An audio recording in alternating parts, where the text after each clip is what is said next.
esengo mingi bandeko esengo lisusu ya kosala mosala oyo nous sommes vraiment fidèles au poste mosala biso totangela kelasi yango biso tosalaka pierre de contribution na biso na mboka na biso yango biso tosalaka tolingaka toyeba makanisi na bino toyebi ke ekomaka epai na bino bakonzi ekomaka kaka d'une façon ou d'une autre ekomaka kaka yango biso pe tokolemba te kosala mosala na biso parce que mboka na biso ezali na vraiment mosala mingi le Congo est à reconstruire, je le dis bien reconstruire parce que oh ba belge basi batonga biso photo bandela po moyen ezate déjà ba yebisinga babi mama lobela biso likamwanzela mai balobi bana bako bima bakomi ko bima 4h du matin po bakende kelasi soko sali erreur obimi 5h du matin okokoma ville 9h 10h donc bato urbanisme habitat o bato babongisaka botala nanu façon ni tokoyi ko améliorer bidu bato bokendaka poto bomona ba viaduc ite bomona te que même likola mai bazotonga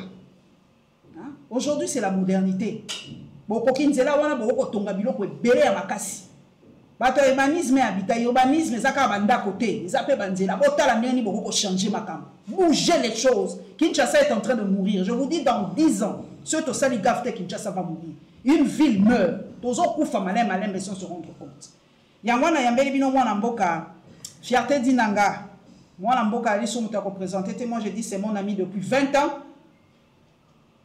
tokabwana te malgré ba comme na pouvoir mais on est toujours ensemble, respect mutuel les alliés et le biso to sengaka on n'a qu'un seul pays, c'est la République démocratique du Congo. Papa nangai c'est mon mingi mama Paulette Kimuntu ngai na ebisaka watu moma que musalozo sala soki mutu mususu bana na ba ebisaka papa to mama tu es la meilleure ou les meilleurs parce que il bagi 20 millions de dollars, il bagi 100 millions. Yo bana no pe ba koloba maman tu as été la meilleure parce que banda na yeba yo 20 ans yango yo lobela mboka na ebité mukolo moko oyo kotelaka homme politique à part le fait de faire des analyses pour reconstruire le Congo. Chaque humain peut avoir ou humaine peut avoir un penchant pour un individu parce que l'humaine condition a toujours des redevabilités.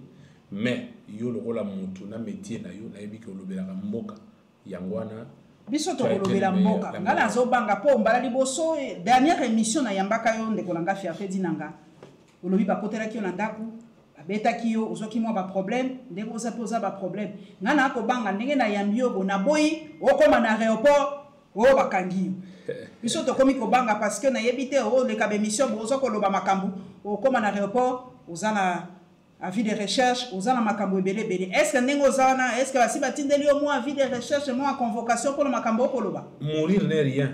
Vivre dans les malheurs, c'est mourir chaque jour. Le Congo est notre dénominateur commun. Félix Tshisekedi est notre alma mater parce que c'est une institution et qu'aujourd'hui, parce qu'elle conduit la République, elle porte la sacralité et que Bissonioso en tant que Congolais, photos à la force de proposition pour l'institution président de la République et ça là où et ça là pour Namboka batubo ya sima basa la pe bakosala ainsi de suite de roloba principe ya continuité à faire de l'état mais soko ngai lelo loba ke bakotindela ngai convocation oui na sina zu yango na ndenge nyonso to ba kolanda ngai ba yebeke magistrat moko MBM akanga mwasi na ngai chai na makala na zemi mwasi na ngai zemi elongwa na Congo yo. Moi, je défends Félix Tshisekedi jour et nuit. Je suis cadre de l'UDPS. Magistrat na salarié le roté. Car on a bitumba ya ba politicien ou bazo combattre Tshisekedi. Tant biso tozo yebisa bango ke botika Tshisekedi dans institution. Ba kangai na lobate ke mama Olive côté la ngai. Na lobate ke mama Denise côté la ngai. Na perda mwana na ngai. Na pasi na makala. Moi si na ngai sala 5 jours à sala fausse couche. Mwana akufa na makala na Congo. Na lobela mutute lelo na lobango epai na yo po mawape eleki biso tozo bunda po na Congo o to sala ezaka po bana na biso lobi baloba ke papa tu as été le meilleur ezate po tozo défendre l'individu lelo Félix Tshisekedi Tshilombo. Je vous ai toujours dit que j'ai une relation particulière familiale avec la famille Tshisekedi. Mais depuis que Bakoman a pouvoir, je n'ai jamais été voir Maman Marthe, je n'ai jamais été voir Félix Tshisekedi. Je défends la vision de la reconstruction de la République. Tant que Tshisekedi le roi pour ça 200 ans. Tant qu'il y a Rolongo, ngai pe na komi président, na sali malamu. C'est que da sali rocade, a sali saut de mouton, ba bengi fachi béton.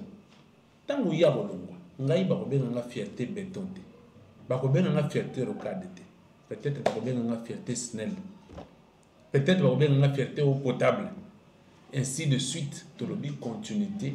Il y a pas faire, il y a ba question personnelle ouais choka kama il faut to banda ko choquer mo ke po nengo lobi ko yoka mawa ko bombaka ezo pesa biso ba réponse te papa na ngai na yebi ko zali mutu ya espace moko to ko bomba ngo te dinanga on sait où on peut te situer on est tous congolais mais on vient tous de quelque part tango zako yoka bazako loba pouvoir eza ya bino justice Ezaya bino atato sali ndenge nyoso ponga na porter plainte ba bisinga to porter plainte oyaza oyo donc musala ya pamba yo mutu zali mutu ya espace wana oza ko ressentir nini na motema. Merci beaucoup maman Paulette lelo photo le ba congolais ba kolanda biso vérité au moins to combien de temps moko photo le ba vérité pour na ko sauver Congo ça fait très mal tant ba ko le ba ke pouvoir na bino. Et puis, le justice, et ça au kanga, et ça au salamabe. Ça fait très mal au cœur. Pourquoi? Parce que le Congo était dans un système. Tshisekedi Félix a hérité d'un système. Jour moko na télévision à lobby, so qui boyebi niveau ya mafia au na Congo, notokola la pongité. Ça c'est le président de la République.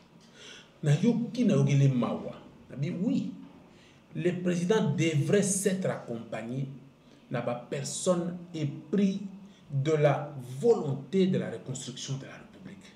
Côté Mokondiamboka, il y a Bungi. Ngai na oyebisa à tout moment, naza Tshisekediste, il y a papa Tshisekedi. De sang, d'esprit et d'âme, je connais le combat. Mokondiambungi pour le choix des animateurs.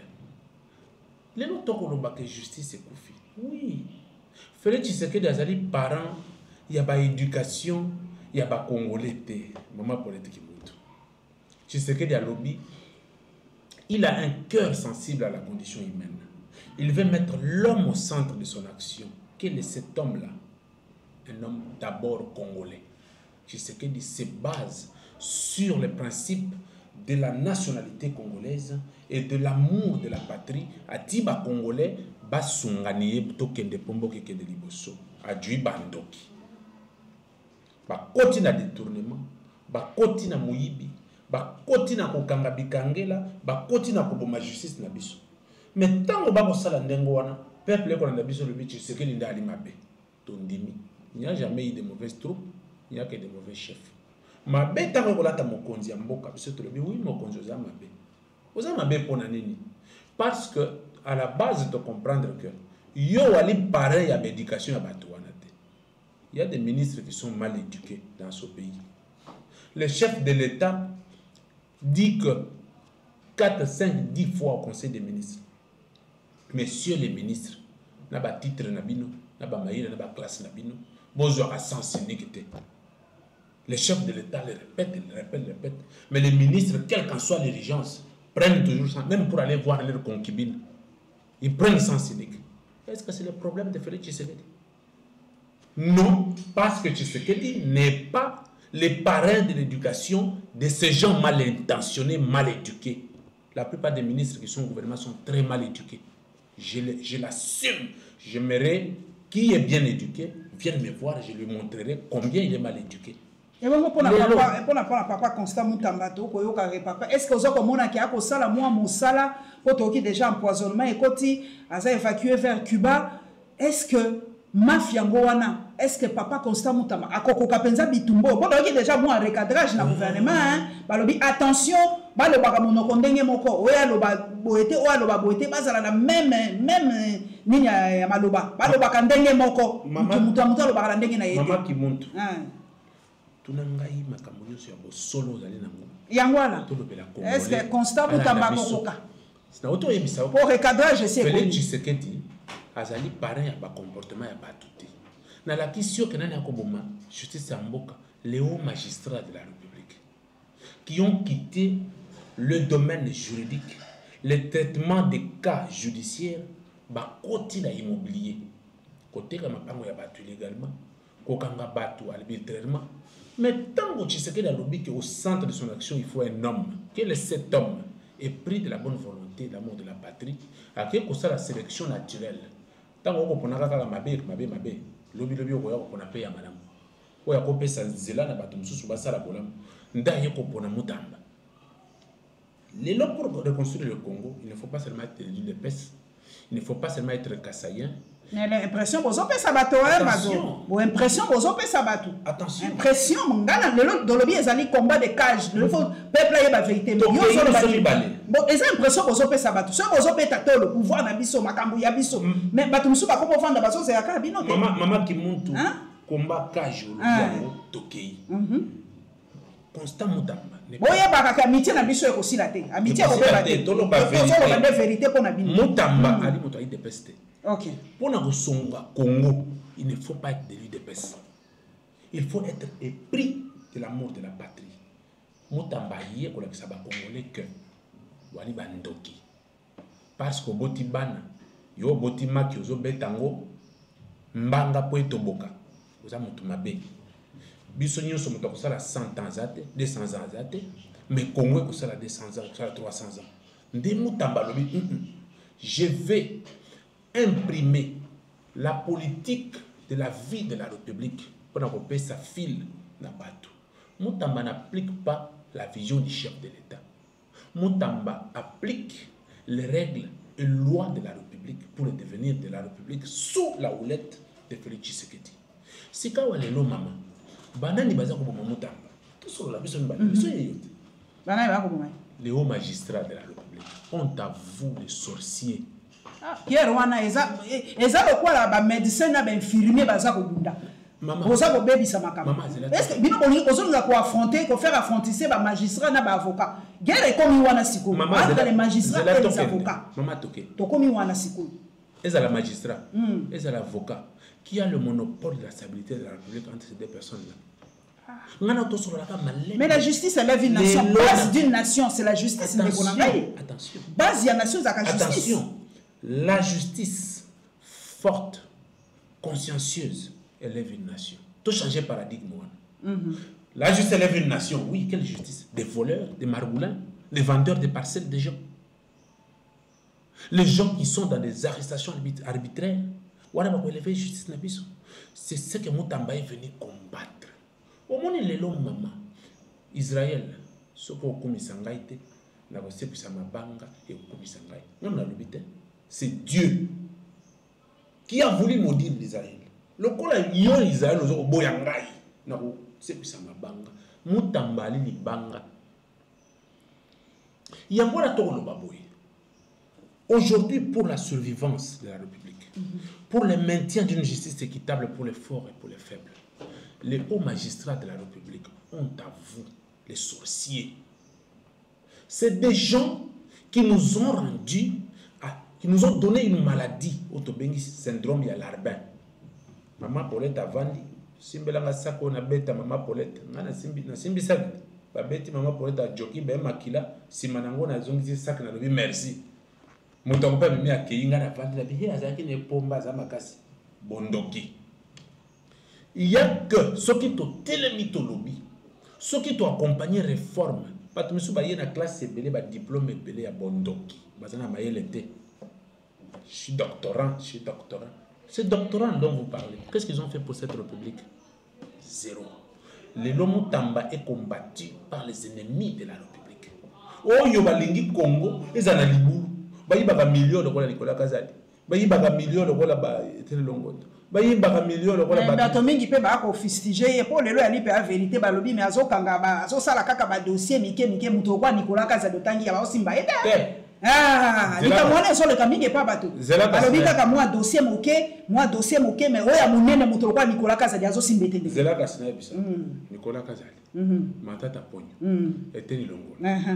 Oh mususu nani Kombo ke yegoya atangelo kaka échantillon ba tumisa Mutamba ba dossier na bango nyusu to et pas itoko kende na bino nyusu Kongo ekokama kasi toko senga ka nzamba likolo abatela Mutamba Pour Nanini, les actions de Moutamba sont très pédagogiques. Batouan ne faut pas qu'on taboloko. Pour pas nous baroya, baye bake moibi ali mabe. Batou musu bache ba mon stade de martyr bakata ba mitu. Pour yo mutu moko ndoki. Oui, ça va trouver moninga ya président. Pour y babatu. Est-ce que vous savez les méfaits du détournement? La pesi wana mbote na mona mboka et Jules Alinguet Nkei. Le seul Congolais patriote amoureux de la République, force de proposition. Oya Oyebi Sabatu, que Moïbi Ali m'avait pour conséquence à Moïbi. Maman, Ochi Koloba Wani, Congo est dans 10 ans que j'ai assez beaucoup fait. Émission ça qu'on les capé quelque part. Motomoko il y a plein d'imputations dommageables dans ces lives. Un balobi, l'autre imputation dommageable. On peut traiter bato bando kimi tout ça, imputation dommageable hein. Maman, mourir n'est rien. Vivre dans les malheurs, c'est mourir chaque jour. Lumumba n'avait pas tort, il avait raison. Si on avait suivi Lumumba, le Congo d'aujourd'hui serait un Congo prospère et meilleur. Mon œil avec cette imputation dommageable.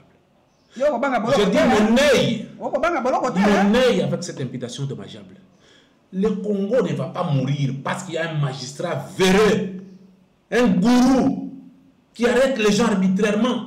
Je dis à ce monsieur-là qui se donne le luxe de me parler des imputations dommageables, de poser la question s'il a une femme à la maison, avoir perdu un enfant, une femme enceinte, incarcérée en prison de Makala avec cette précarité et perdre un enfant de... Écoutez,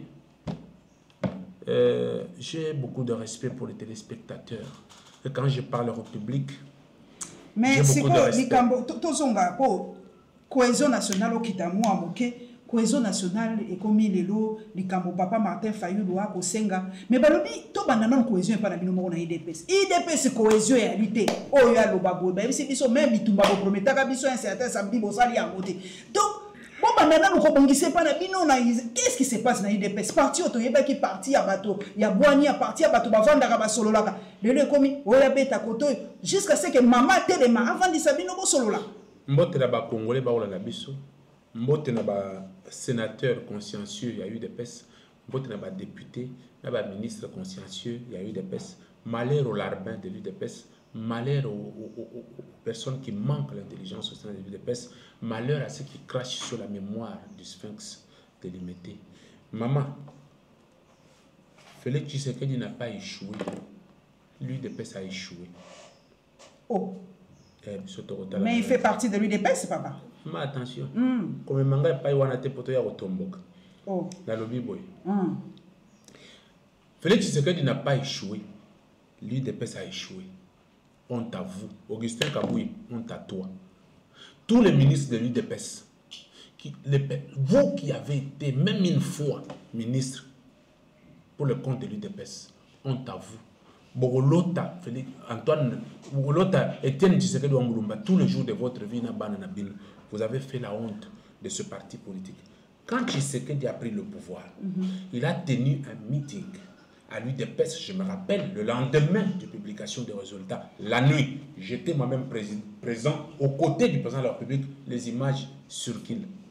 Le président a dit à tout le monde et aux membres de sa famille, écoutez, désormais, je suis devenu une institution.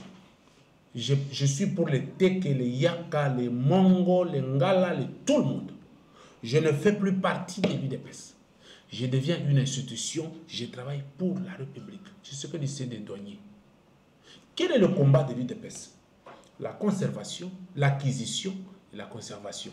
Tshisekedi est dans l'exercice, l'UDPS sous la houlette des inconscients comme Augustin Kaboui, et dans la conservation du pouvoir. Maman, il y a ça qu'on utilise, papa magistrat, n'a pas sous avis de recherche. Maman, même ce magistrat qui nous suit, c'est que l'inconscience n'est pas l'insulte. L'inconscience, c'est juste un manque d'intelligence de situation. Tu es devant une réalité, mais tu mets l'inconscience pour échapper à la réalité. Ce n'est pas une insulte, même les petits Français nous suivent. Ce n'est pas une insulte à toi, dans un cours en français, ça n'a jamais été l'insulte. Le manque d'intelligence de situation et l'inconscience est en train de teinter Augustin Kaboui. Il ne fallait jamais se référer à Tshisekedi pour arranger l'UDPS. Il ne faut jamais se référer au président de la République pour redynamiser le parti. Je suis désolé. Mais nani est secrétaire général c'est quoi? Tomatato Kita. Nani est secrétaire général? Deo. Ah. Mbote na mwana mboka Deo. Tozo yamba téléphone te. Tango baza ko benga yo. Na omoni les mêmes erreurs. Oyo Elie Kabouya. Deo a commis alingia banda yango. Je lui lance ce message. Attendez, s'il vous plaît. Vous m'avez posé la question de l'UDPS. Il faut n'aller ça Deo. Moi, je suis cadre de l'UDPS. Fierté d'Inanga. J'ai sacrifié ma jeunesse. J'ai commencé la de l'UDPS à 13 ans. J'ai une photo, même ici, je peux te l'envoyer au Rocher là-bas. 13 ans. J'ai vu le vieux Etienne Tshisekedi wa Mulumba 12 fois dans ma vie. 13 ans, 15 ans, 18 ans, jusqu'à ce jour. Tina Douana yi. Deo a commis à Zawano.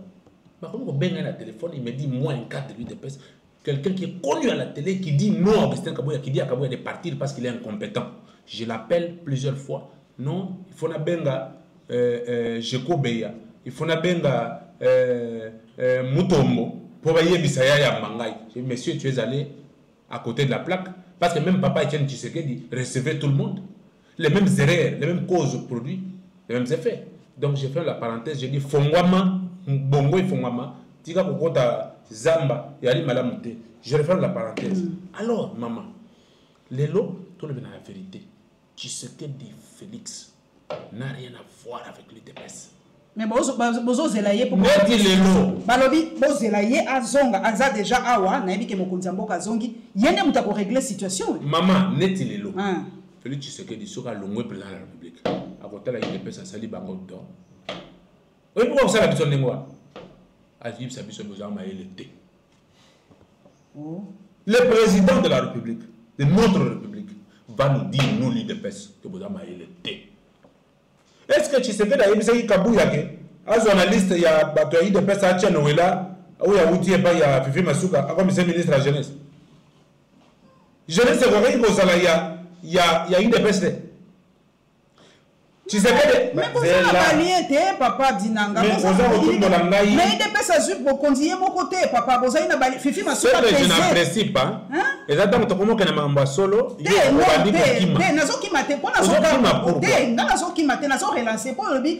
Fifi Masuka. Fifi Masuka a pesé de tout son poids. C'est votre allié de taille. Fifi Masuka est votre allié de taille. Allié de taille. C'est allié de taille, non? Tu as vu ça oh. Fifi Masuka est allié de taille. Mbongo ba pied na katanga ndibasali yango na ba zela nanu katuzo solo la te maman comme ça toi quand émission na ko solo ba makambo te soko lingi totika ma lo makaka mbongo ba yibi na katanga ba ko ba millionnaire yango na ba yiko lesa Augustin Kabouya pour me maye pa maman Masuka et pas ya maman lelo ba ya kozwa la rue hein on nous prend la rue on la met dans l'institution. Topé à Congo chance. La Chine a évolué avec la chance. Est-ce que la Chine a évolué avec la chance ou avec le travail? Mao de la Chine, si je me rappelle, a même fermé les églises pour que les gens y travaillaient au champ. Quelle est la pédagogie que vous apportez à la jeunesse congolaise? Mais comment un parti politique qui ne sait pas organiser peut gérer le pays? Ah ben écoutez, attention. Ben oui, vous ne savez pas vous organiser, comment vous allez gérer le pays? Ne me ramène pas sur ce terrain-là. Tu es en face d'un scientifique. Ah ben oui, comment vous allez gérer? Ce n'est pas les partis politiques qui gèrent une nation. Okay. C'est un individu émanant d'un parti politique qui met une politique pour gérer une nation. Qui politique qui provient de ce parti-là? Qui provient de ce parti-là? Non, pas forcément. Attention, il faut faire un distinguo. La politique qui relève de son intelligence de situation. Aujourd'hui, l'UDPS est un parti politique comme le PPRD, comme les autres qui ont abandonné.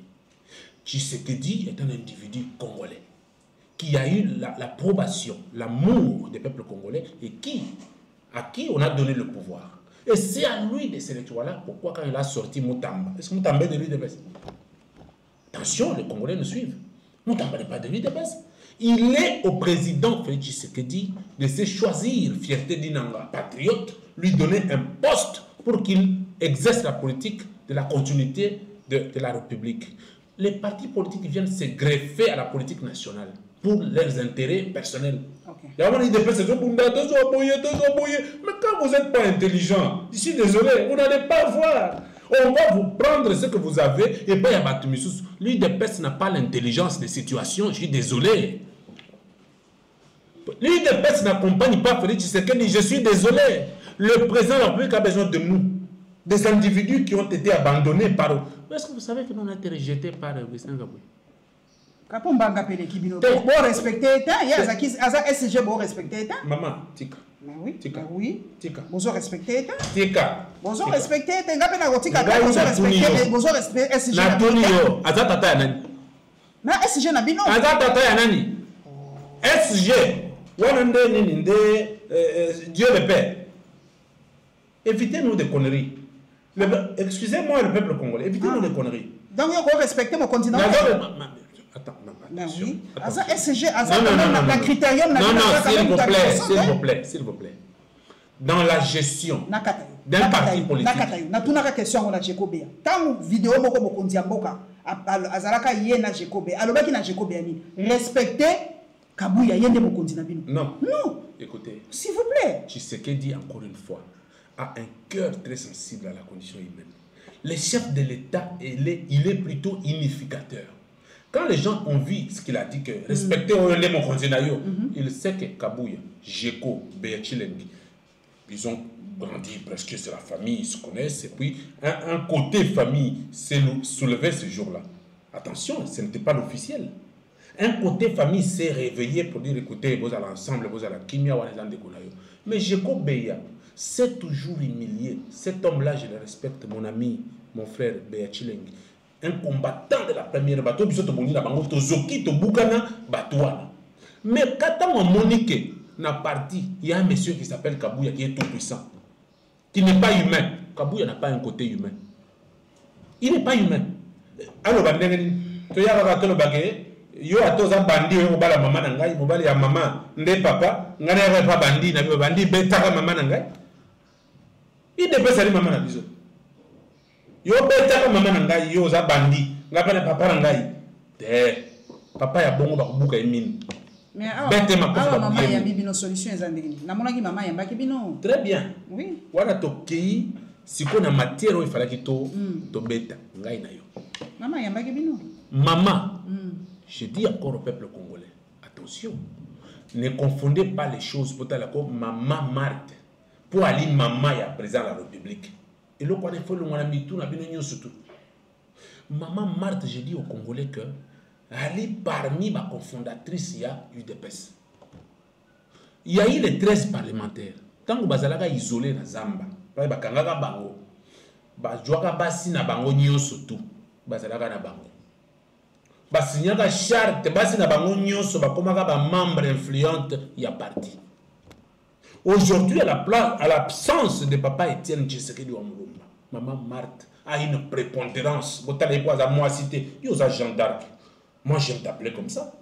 Quand tu fais ton travail ici, les gens disent quoi que tu dois avoir une quai comme un homme pour qu'on dise que tu dois parler. Non mais écoutez, maman Marthe a sa chef ya IDPS. Autant la sexté, elle a chef, elle a des orientations à donner. Elle s'est battue à côté de son homme. Les lots, tu vas confondre avec maman et mon conjoint à côté de ma cambango. Pour ceux qui maman a eu payé aux amours, maman a eu, elle a parti à côté de. Maman a réuni les deux partis. Pourquoi? Nous sommes un parti au pouvoir. Nous n'avons pas l'obligeance de désordre pour nous saboter. Action à mon conjamboka, ndenge Kabouya zo sala yango. Autre toi que je m'y mette Kabouya sala kana Kabunda kende ya yeti. Si ko ta ngona intelligence à situation te bato ba bondeli yo, ba lobi kende. Makala mingi te mo na ba photo ba ko saboter ngai.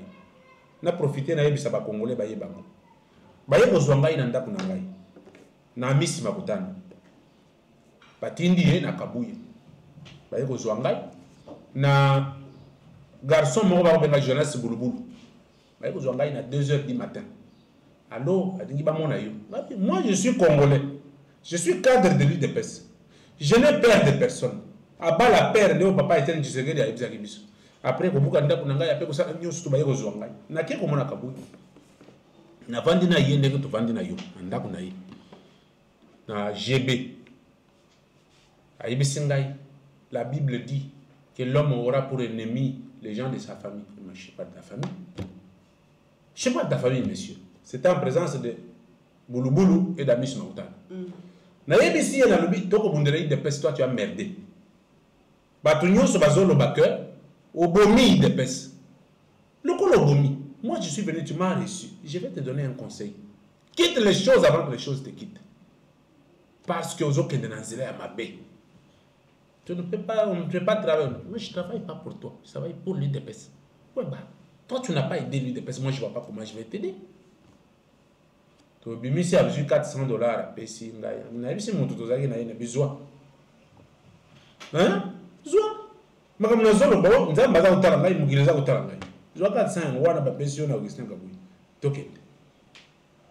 besoin de maman, je suis né d'un père qui a été gouverneur dans ce pays, maire de la ville, directeur de province, qui a fait un nom, un grand monsieur. Moi, je ne suis pas un larbin. Je voyageais en business class quand j'avais 15 ans. J'ai fait des avions quand personne d'autre n'était pas. Attendez, s'il vous plaît. Moi, je vais aller accompagner un individu qui tue la République. Vous ne savez pas la conséquence de la gestion de Augustin Kabouya sur le parti. Comment cela peut impacter à la gestion de la République?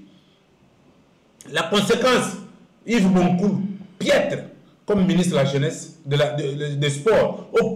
Pas de réforme depuis qu'il a commencé. Ministre de la jeunesse, Boncourt.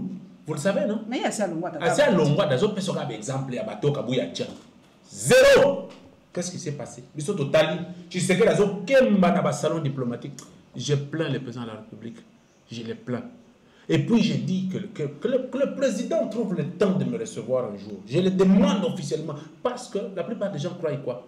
Quand tu veux que le président te reçoive, c'est comme si tu as besoin. Non, j'ai besoin de rien. Moi, je ne galère pas. J'ai besoin que le président me reçoive, que je lui dise des choses. Tu sais que dit. Par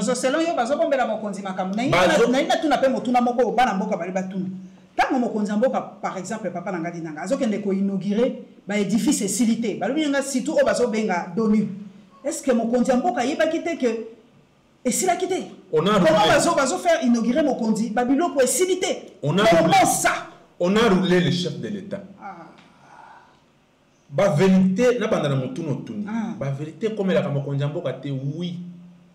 Tshisekedi a un cœur sensible à la condition humaine. Le jour que le Congo perdra Tshisekedi comme président de la République, retenez avec moi, vous êtes journaliste d'investigation, le Congo pleurera.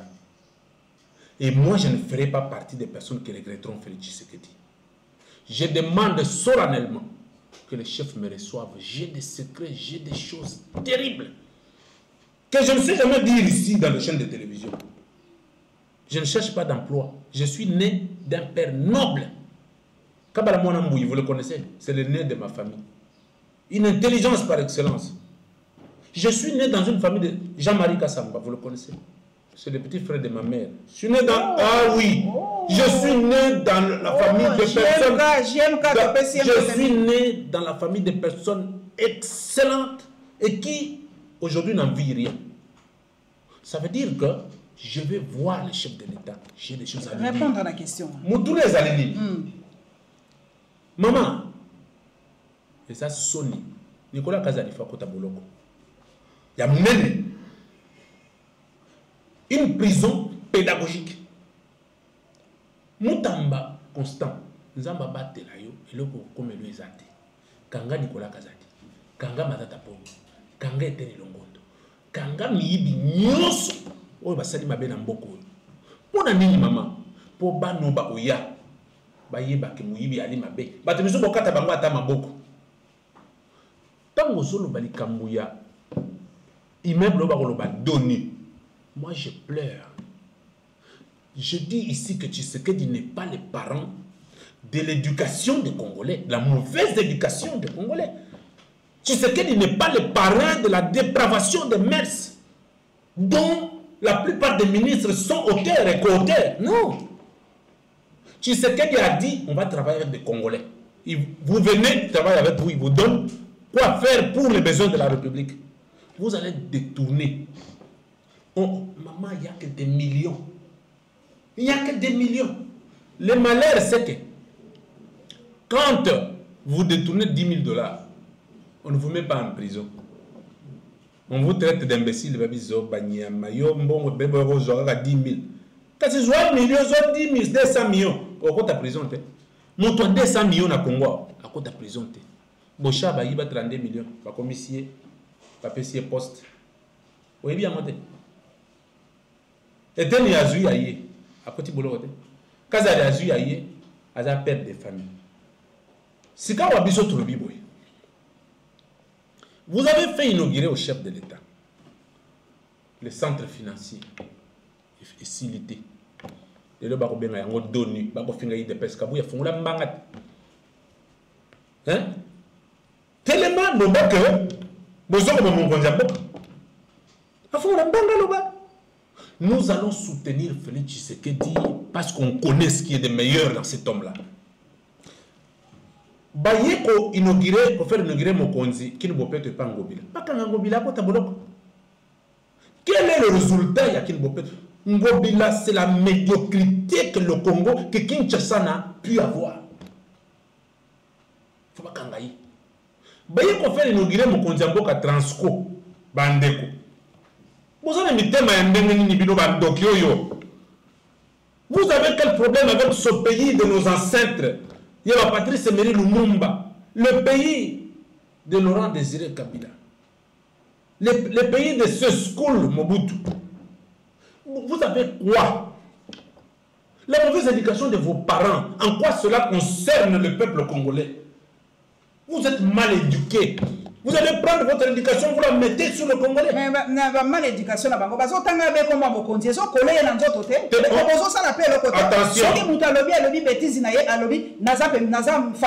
Attention, on taille. Qu'ils vont salir le nom du chef de l'État sur le Congolais. Non, non. Je vous ai dit, tu sais que tu n'as pas éduqué Tene Longondo pour lui dire qu'il détourne l'argent de Covid. Tu sais que tu n'as pas été parent de Nicolas Kazali pour lui dire qu'il vient nous donner les données du centre financier.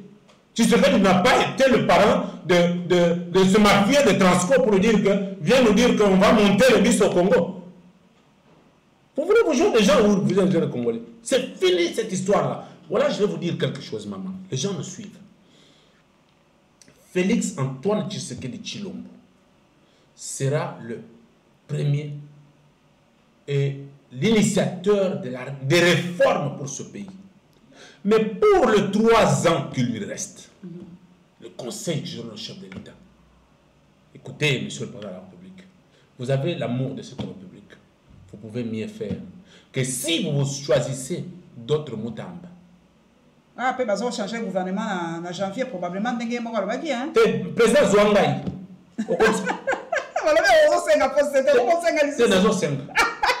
Vous savez pourquoi? Le monde se meurt si les bonnes personnes se taisent. Nous ne nous taiserons pas. Mais si on dit qui ne peut n'empêche pêche, c'est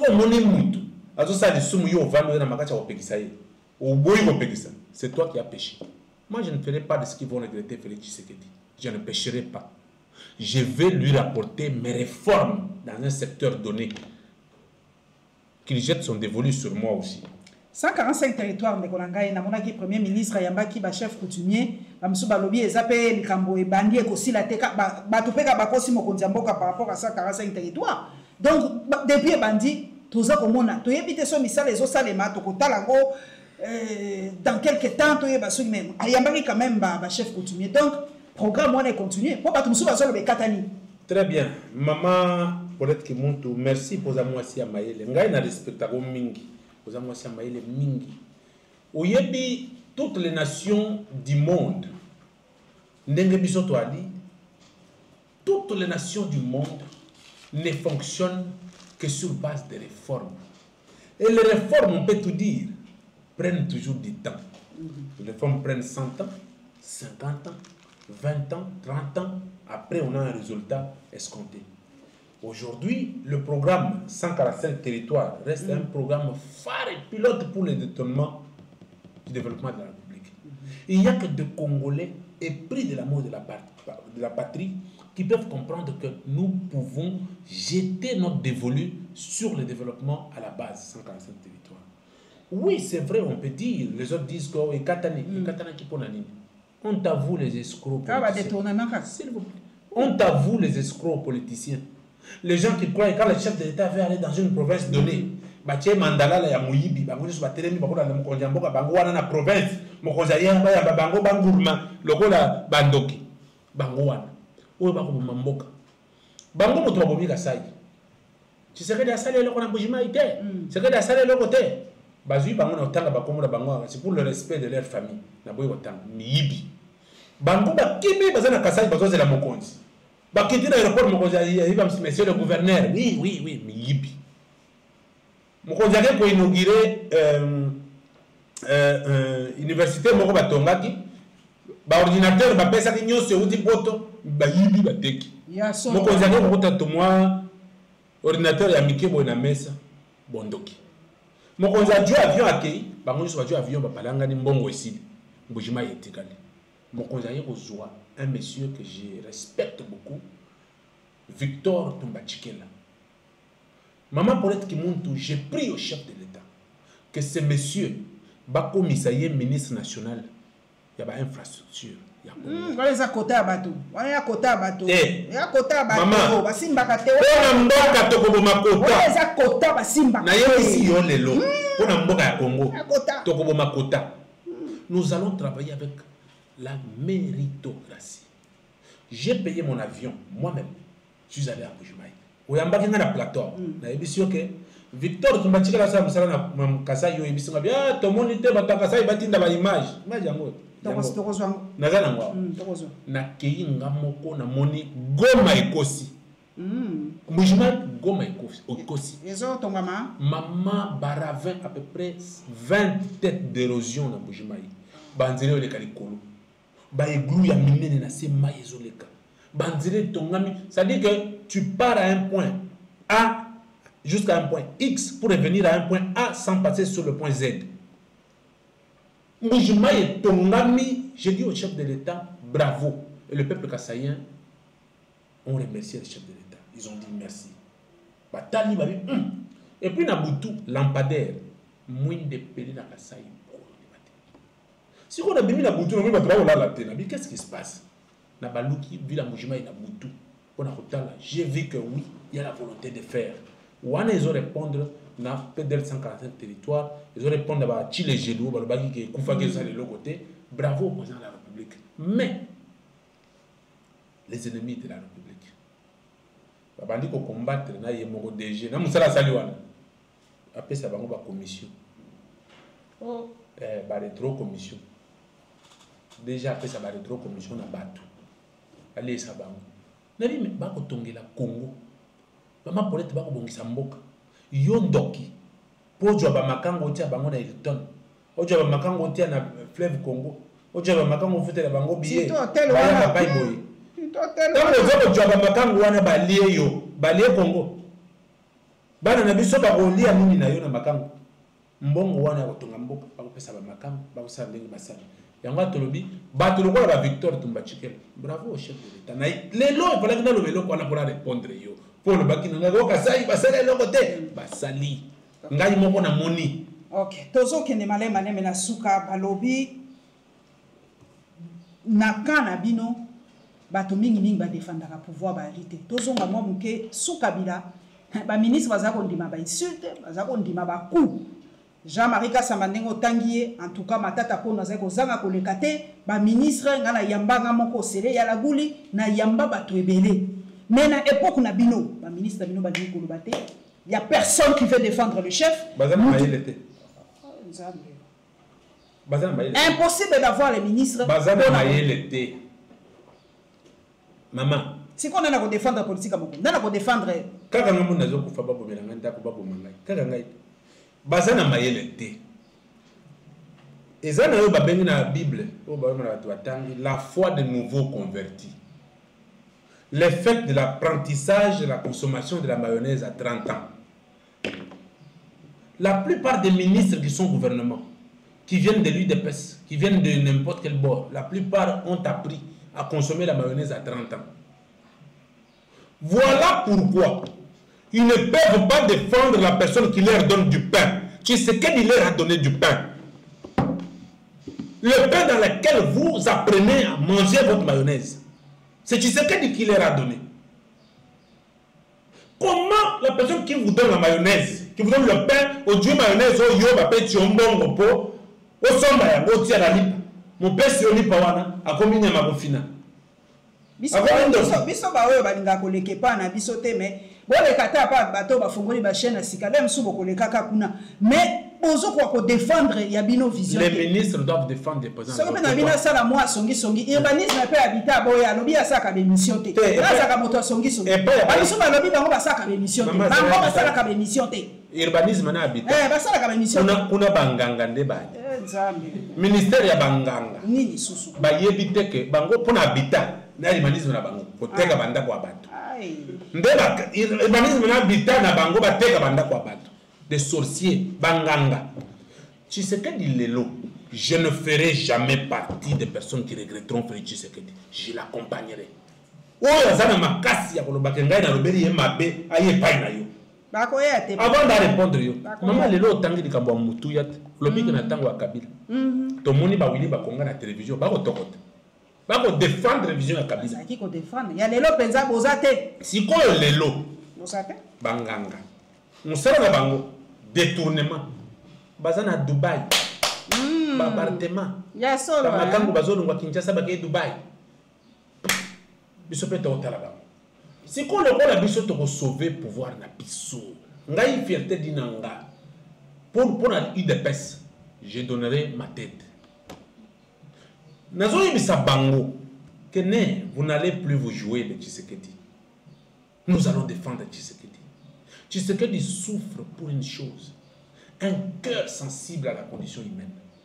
Tu travailles dans les Congolais, tu fais ça bango, makambo, tu kende. Les lots n'ont en place une structure qu'on appelle GAEM, groupe d'éducation, groupe d'action pour l'éducation des masses. Aucun peuple au monde ne se développe si sa masse n'est pas éduquée. Il y a un ministre Miibi. Ton ministre va détourner. Ton ministre va jouer Mandou qui va bête à Moutamba Babomaï. Ton Mandou qui va jouer Mandou qui va bête à Gila Renguette Babomaï. Éducation des masses, dépravation des mœurs.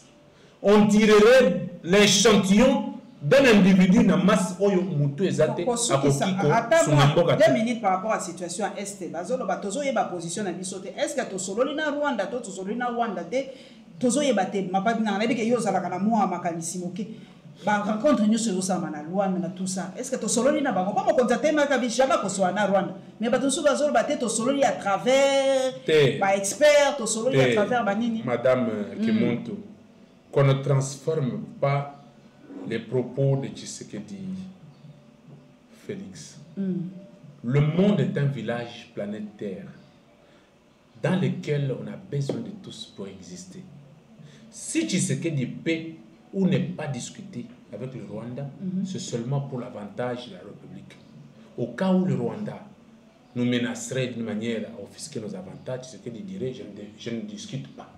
S'il trouve l'opportunité en tant que la seule institution qui juge l'importance et la nécessité, il peut discuter seulement pour l'intérêt de la République. Aujourd'hui, l'Est de la République reste l'apanage du président de la République. Il meurt tous les jours dans son amour propre pour la paix à l'Est de la République. Alors aujourd'hui, je ne sais pas sur ce plateau vous dire qu'ils ont discuté, parce que je n'en ai pas les tenants et les aboutissants. Mais je sais que la diplomatie est l'apanage du président de la République. Pour la question de l'Est... Tshisekedi lutte pour laisser une paix durable dans cette République. Tshisekedi n'a pas besoin de brassage et de mixage. Tshisekedi n'a pas besoin de caresser dans le sens du poil une nation qui vient nous piller ici chez nous. Oui, madame. S'il y a des rencontres, si Tshisekedi, le jour que vous allez entendre une version officielle de la République, que Félix Tshisekedi Tshilombo accepte de discuter, rassurez-vous que ça sera pour l'intérêt de la fin des hostilités de nos ennemis, la fin de tout. Tshisekedi n'est pas un enfant de cœur. Ça, je vous l'ai dit. C'est vrai, sur ce plateau, les gens m'ont suivi. Quand ça va mal, je dis que je ne suis pas d'accord avec le président de la République. Quand ça va, je dis je suis d'accord. Je vous dis que Tshisekedi n'est pas un enfant de cœur. Il ne laissera jamais passer les intérêts de la République sur les intérêts des individus. Tshisekedi ne fera pas comme Kabila pour se maintenir au pouvoir. Il faut discuter avec 80 groupes rebelles. Il ne le fera pas. Le Congo a besoin de vivre, a besoin de sa stabilité, sa notoriété, son respect vis-à-vis de nos pays voisins. Tshisekedi se bat pour ça. C'est un Dieu mal compris. Et je dis au peuple congolais, même si vous ne voulez pas la tête de Félix Tshisekedi, seulement parce que c'est une institution et que cette institution a ses caractères sacrés et mérite la protection du peuple congolais, j'appelle à tous les Congolais qui peuvent se mettre en tête que Tshisekedi ne fera pas 200 ans d'accompagner son action en tant qu'institution. Merci. La cohésion. Cette cohésion n'a pas son opportunité.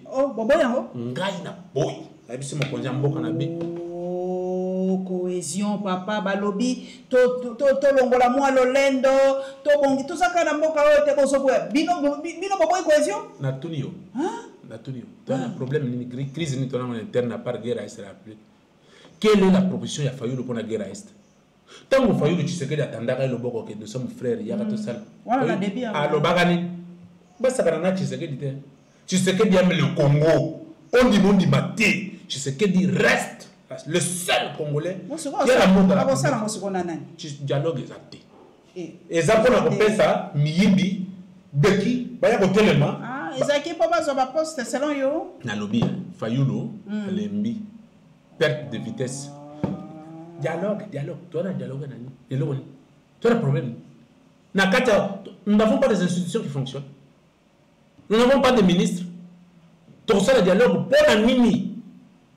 Attendez les élections, travaillez sur vos militants, trouvez l'opportunité de devenir président de la République, arrêtez vos aventures. Gaillez mon groupe d'action. Je lance d'ailleurs un message à son secrétaire permanent, Beki Local, pour lui dire que nous devons travailler pour éduquer la masse. Sa masse, dialogue, ezali, apanage, il y a des escrocs, apanage, il y a des aventuriers. Il y a des vertus africaines, papa, il y a solo la kaka. Il y a ça. Ceux qui ont posé un dialogue dans un pays mort Afrique, il faut qu'il y ait initié. À l'Afrique du Sud, il y a tout ça, la communication, relations bilatérales, tout discuter, tout qu'est-ce que nous pouvons apporter à l'Afrique du Sud. Est-ce que nous pouvons. En tant que parti politique, qu'est-ce qu'il propose pour l'émergence de cette république? Il y a sa journaliste d'investigation. Qui manifeste qui s'en maman, on est dans des manifeste qui s'en c'est là. Quand tu as un yawa, tu as ce qu'on veut, c'est une réforme proposée en termes de longévité sur l'avenir de la République par Fayulu sur ce plan. Nakolugelo manifeste Kisangani. Ah, Obandi. Mais manifeste Kisangani. Mais manifeste Kisangani. Il y a un des années. Mais mon amour ça na ouais makambo. Bino kutu balo bino ozaki na programme te. Biso ma tapeto kita. To na programme de PDL sans argent territoire. Voilà bonjour en pesi. Kana tunio. Gouverner c'est prévoir. Et la gestion ça programme na biso. Maman. Madinga baza manifeste c'est envoi la zana oya ye mutula mutazana oya bin les amis. Il dépêche ça. Envol de nani. Papa ngolo ba bien envol te. Na éviter envol les akapatia nani. Wana so sale wo sali ni wo sali ki no kwa ni. Pe mutu tena yeba. Envol les akapatia nani. Lukaka kumona. Mon grand parti est na moi baba. Ya bin les amis. Grand parti. Envol les akana ni yebisa na so la vérité ba Congo ba ouais. Ya ben c'est ça. Ah non, celui-là c'était un agitateur azakanelo wa malongate. On a agitateur de gauche à droite. Non, ça n'a pas qualificatif. Mais c'est un agitateur. Qu'est-ce qu'il a de meilleur? Qu'est-ce qu'il a déjà proposé de meilleur? C'est ça. À part la transversalité, il est de gauche à droite. La transhumance, voulais-je dire. De gauche à droite, position est à la rater. Tu sais que suivre Moïse Katumbi pour les billets de banque, c'est ça être un homme politique.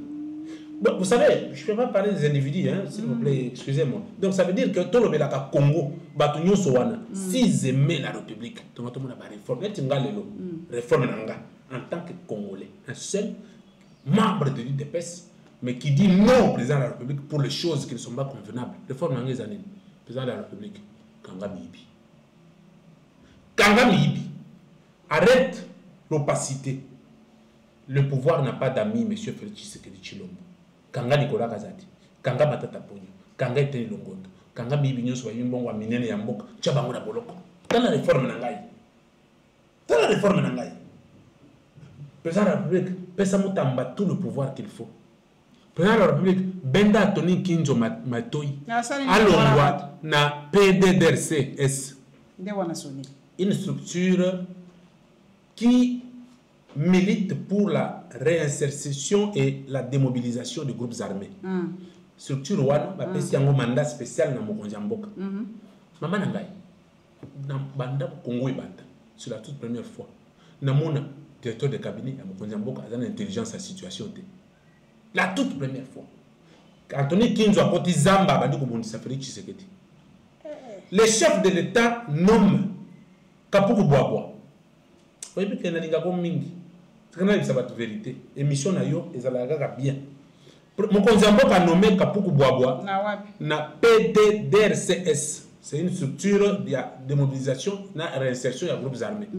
Moto azali place wana bakanga qui est na prison na Makala parce qu'il a collaboré avec les rebelles sans le consentement de la République. Anthony Kinzo de l'Est, quand il est arrivé, il a traité dans le Rwanda. Il y a bien fondé. Il y a commis le Rwanda dans bande konaye na kata structure wana. A lobby, mon conjoint nommé Moutou, il est apesi ordre na secrétaire au budget, sans pour autant respecter la ligne, a manqué respect na premier ministre, a manqué respect na ministre à budget, apesi ordre. Alors, batouana bakoti une équipe asika kofuta bangote. Ngai moko tout puissant Kinzo na lobby. Batouana bandi kolela. Mais biso to bandi faut que de est. Pendant que ça musala ya réinsertion na démobilisation. Mais qui pa kala oyo bazo continuer kozwa salaire. Ba député bazana kati, ba sénateur bazana kati. Bazo mbongo na Sénat, en parlement, bazo pe mbongo wana. Bato siko ba yeba technicien, basala musala, Anthony Kinzo a bengi a bloquer salaire à batouana tilelo.